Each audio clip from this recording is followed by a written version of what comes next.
Hello students, मैं Chandrakant Pratap Singh SP classes के online channel में आपका स्वागत करता हूं। आज हम लोग जानने वाले हैं संख्या पद्धति की परिभाषा, प्रकार तथा उदाहरण के बारे में। संख्याएं कितनी प्रकार की होती हैं, संख्याओं को कैसे लिखा जाता है, इसके बारे में आज हम लोग जानेंगे। देखते हैं संख्या पद्धति की परिभाषा हमने लिखा है बोर्ड पर। देखते हैं, संख्याओं को लिखने और संख्याओं के नामकरण को व्यवस्थित करने की प्रक्रिया को संख्या पद्धति कहते हैं। कि संख्याओं को हम कैसे लिखेंगे, कैसे व्यवस्थित करेंगे, इसके बारे में ये संख्या पद्धति की परिभाषा बता रहा है। देखते हैं कैसे। जैसे हमको 25 लिखना है, 25 लिखना है तो हमने 25 तो लिख लिया है, लेकिन अगर 25 लिखना है तो हम ऐसे नहीं लिख सकते, ये हो जाएगा 52। तो इसी प्रक्रिया को 25 लिखा गया है, 25 बोला गया लिखने के लिए, तो आप लिख देंगे 52। तो व्यवस्था रूप गलत हो गया। कैसे व्यवस्थित करेंगे इसको? अब 25 जैसे लिखा जाता है, आप जानते भी हैं कि 25 कैसे लिखा जाता है। अब जैसे लिखना हो गया 32। अगर हमको 32 लिखना हो गया तो क्या 32 ऐसे लिखेंगे? ऐसे नहीं, इसको व्यवस्थित करना पड़ेगा कि कैसे 32 होगा ये।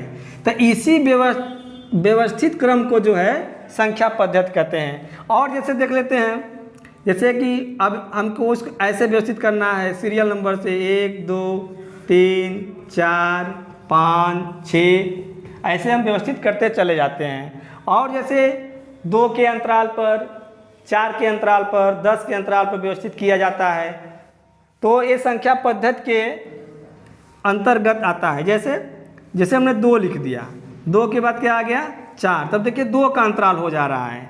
4 के बाद आ जाएगा 6, 6 के बाद क्या आ गया 8। अब वैसे हम बढ़ाते चले जाते हैं। तो ये 2 के अंतराल पर व्यवस्थित किया गया है ना। और ये सीरियल नंबर चल रहा है, तो ये भी एक व्यवस्थित है, व्यवस्थित क्रम में लिखा गया है। और जैसे हमको 32 लिखना था तो पहले हम 3 को लिखेंगे, 2 को लिखेंगे, ये नहीं कि पहले 2 को लिखेंगे 3 को लिखेंगे, तो ये अव्यवस्थित हो जाएगा, ये दूसरा नंबर बन जाएगा। तो इसी प्रक्रिया को जो है संख्या पद्धति कहा जाता है। और संख्याएं कितने प्रकार की होती हैं, इसके बारे में देख लेते हैं। हमने बोर्ड पे लिखा है संख्याएं 12 प्रकार की होती हैं। एक एक के बारे में पढ़ेंगे। पहले देख लेते हैं कौन कौन संख्याएं होती हैं।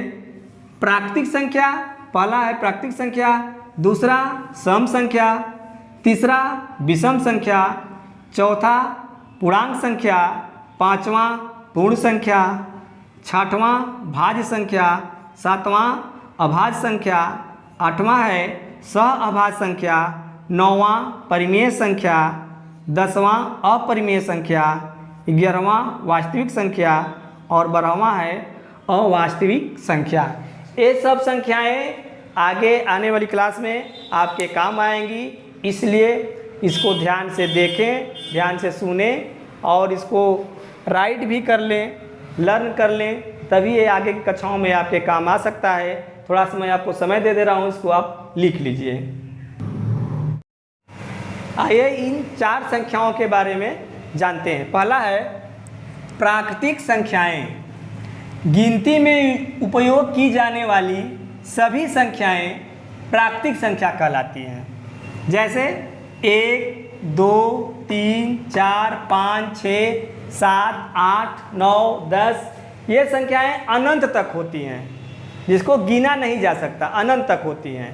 ये संख्याएं प्राकृतिक संख्याएं कहलाती हैं। अगला है सम संख्याएं। ऐसी संख्या जो 2 से पूर्णतः विभाजित हो जाए उसे सम संख्या कहते हैं। देखते हैं एग्जाम्पल से 0 2 4 6 8 10 12 14, ये सब सम संख्याएं हैं। ये जो 2 से पूर्णतः विभाजित हो जाएं उसे सम संख्या कहते हैं। विषम संख्याएं।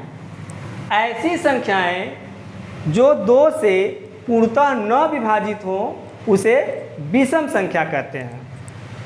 जैसे एग्जाम्पल में 1 3 5 7, 9 ये सब विषम संख्याएं हैं, ये अनंत तक होती हैं।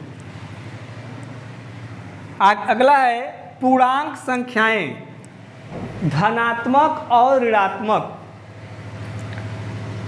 संख्याएं जीरो से मिलकर पूर्णांक संख्याएं बनाती हैं, इसे पूर्णांक संख्या कहते हैं। जैसे -3, -2, -1, 0, 1, 2, 3 ये संख्याएं भी अनंत तक होती हैं।